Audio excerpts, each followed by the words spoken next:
Hello everyone and welcome to this Gran Turismo playthrough. As you can see, we're on license B8 now, so I'll just take a seat. You're going to get annoyed with me saying that constantly, but I have to reach over to the computer to record these. So once again, we'll just read through the description, see what we have to do.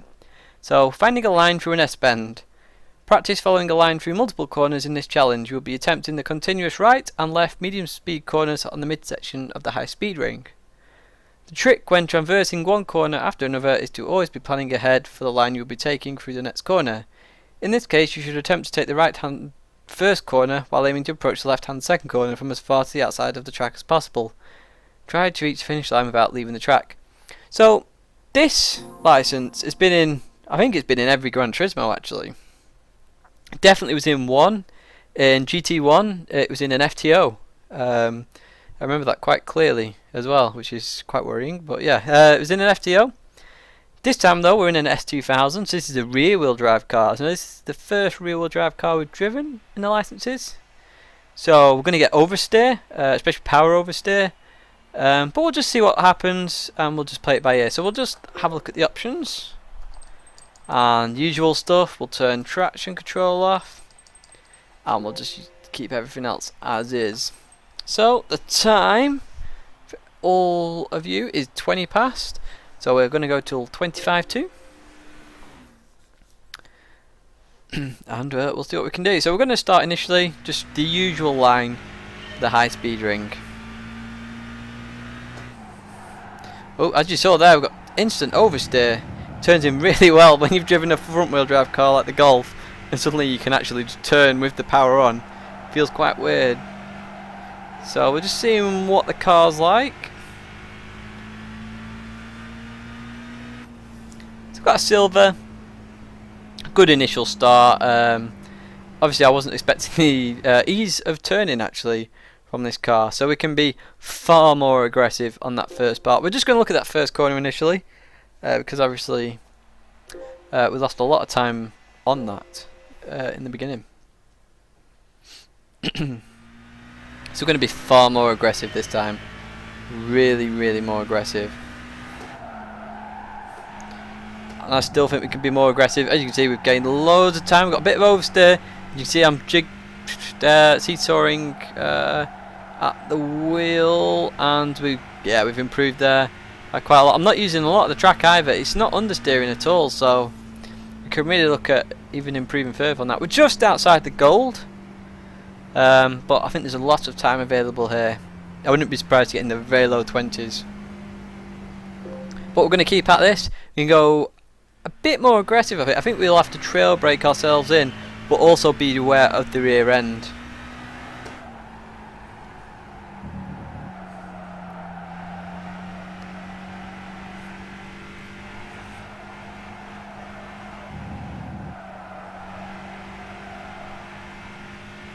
So we haven't improved. Oh, we might just have improved. No, we didn't. The first part of the corner was better, but I think we could be even more aggressive. It's this aggressiveness. Obviously, transferring, should I say, sorry, from a front-wheel drive car to a rear-wheel drive car has thrown us off just slightly. And now we've improved slightly. Just need to. We can accelerate from here. Rear end should keep us going round. There we go, that's much better, 20.8. I still think there's lots of time available because we're just struggling to maintain the oversteer. You see me sort of counter steering depending on the corner. But yeah, there's still time available here. So we're going to jump straight back into it, keep going. So we are level 4.5 now. Obviously this playthrough is going to go from all the way up to level 40. But we're just focusing on the licenses at the moment. So we're going to try and be even more aggressive here. Like, not going to brake at all. We're just going to let the car roll. As you can see, lift off oversteer. So we didn't use the brake at all this time. We've got a bit more control of the exit. As you can see there, we're ahead of the Ghost. And we're in the 0.7s now. So we didn't use the brake at all. And we've got a bit of lift off oversteer. But nothing really worrying. So we're going to do that again. But we're going to come in a bit wider. No, we're coming a bit too wide. We're going to go in very, very deep into this corner now. It's going to cost us lots of time. In fact, it's going to cost us that much time. I'll just hit the restart button. So it's just about finding this turn. Oh, turn in, should I say. I'll just use the colour of the barrier there, well, the end of the barrier. As you can see, we've still come a bit too far out. So I reckon if we dab the brake slightly, because obviously we're just losing, getting understeer in the mid part of the corner. If we just dab the brake slightly during that, only very slightly, it may chuck the car out a bit because obviously you're transferring the weight slightly. But we'll just see what happens, because we're carrying too much speed in the middle of the corner. So we're going to turn in at the same place. See, I didn't need to use it that time, but the Ghost is still ahead. You know, I used too much brake there. Getting that dab on this pedal is actually quite tricky. Like, it's usually a bit easier than that. So we're going to try again.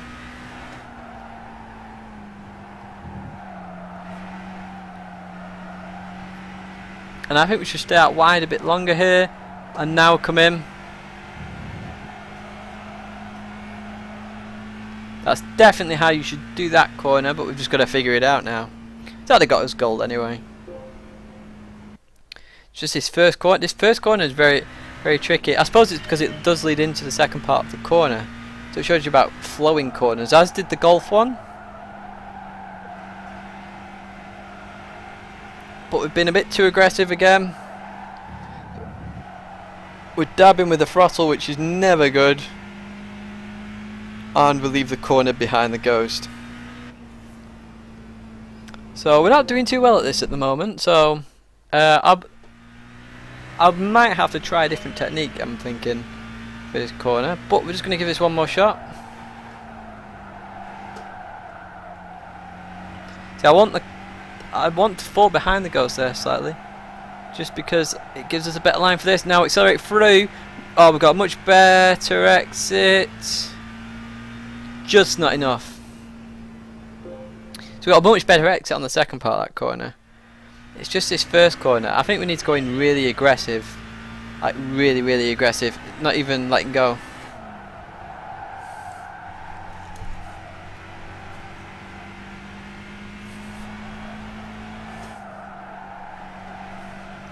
Actually, we gained there. That dab of brake on that second part of that corner, we gained a lot of time on the Ghost.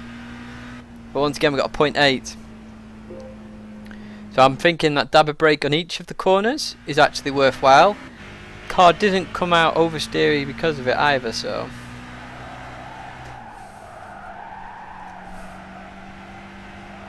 We got a really good line through that corner that time.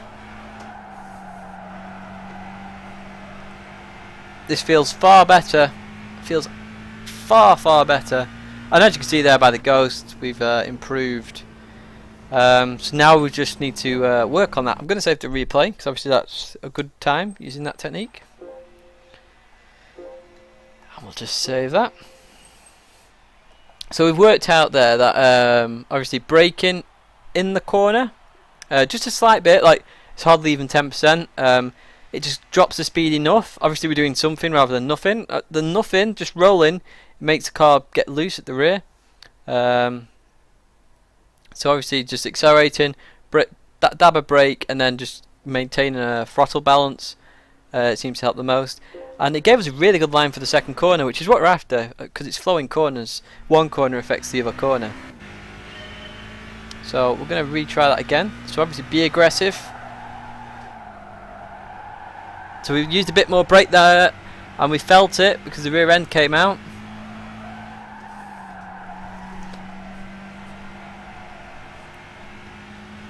And we're just behind the Ghost. Now you might have seen there actually, I counter-reacted before the car even started to oversteer, and it gave me a slight advantage there because I kept the car in much better stability. Now the reason I did that is because I knew it was going to happen. I saw on the screen that the car was about to start oversteering, and you can see it in very minute situations. A lot of people can see it. But if you counter steer before it starts doing it, because remember as well, there's a slight lag in the screen. So imagine the PlayStation. My PlayStation currently goes from, well, the disc, the PlayStation itself, to my PC, and then from my PC to my screen, then from the screen to my eyes. Now in that time, even though it's the speed of light and whatever else, it's going to do it in a blink of a second. Whatever it is in milliseconds, like 2, 3, 5, 10 milliseconds goes by. In that 10 milliseconds you could counter steer. So obviously it's a tiny little thing, but obviously it does have an effect. Now if you play Gran Turismo on a monitor, your refresh rate on your screen will be very low. It'll be like 2 ms, 3 ms. Now on a TV it is like 100 ms usually, or 50 ms. It's not focused towards gaming. It doesn't really matter about the refresh rate or the refresh. Well, it's just the difference in time from one device to the other and how it processes it. I believe that's how it works anyway. But yeah, essentially what you see in time difference from what's actually happening with your inputs is it's longer on a telly to a monitor. So that's just a fact for you there. A boring old fact. But we're going to jump straight back into this because we can go faster than a .712. Let's see what we can do. Let's go out really wide.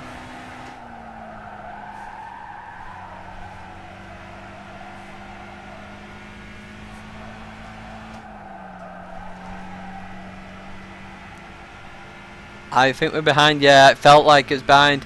Didn't need to use as much of the track. Now obviously if you feel that sensation, you obviously know you're not going as fast. So obviously we need to retry this.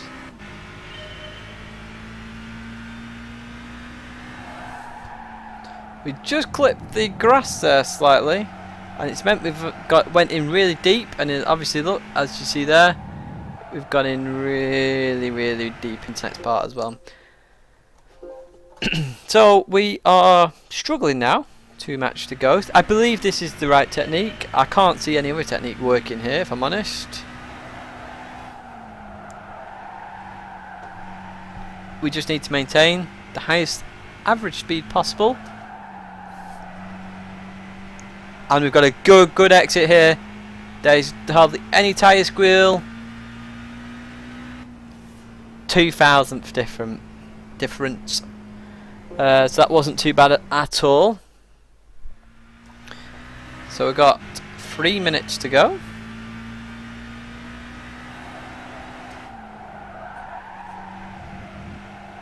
And we've gone wide. See, we broke a slight bit too much, and obviously the weight of the car affected the turning, and it meant we went too wide. So the second part of the sector was ruined by the first.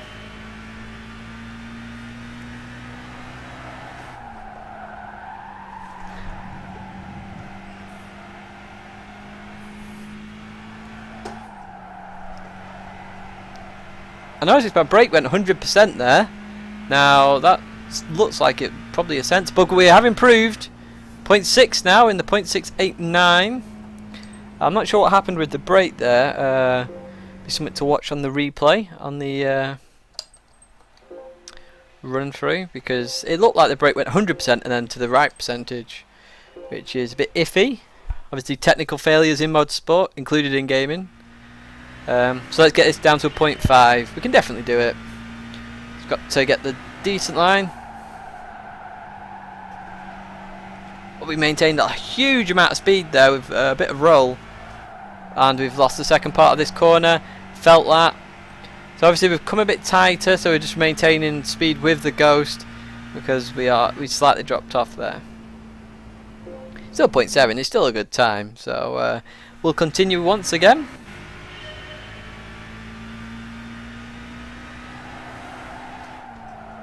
Now, see, we've missed the apex there, and you can already tell that we're going to run wide. We're running at a similar pace to the Ghost, but we're going to have to brake more because obviously we've gone a bit deeper into this corner, and as we come out, we're going to equal with the Ghost, as you can see there. That obviously you can see the Ghost slightly going ahead, but that's just because of the speed difference. The time difference is relatively the same.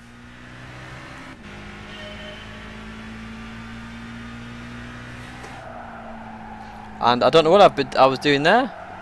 That was complete weird. So as I mentioned in previously about patterns, that was a different pattern, and it automatically felt weird. So, and this is a different pattern as well. Again, I don't know what's up with me. It's me chatting away. We have 1 more minute to improve this, so this is going to be our last go actually. So let's focus now.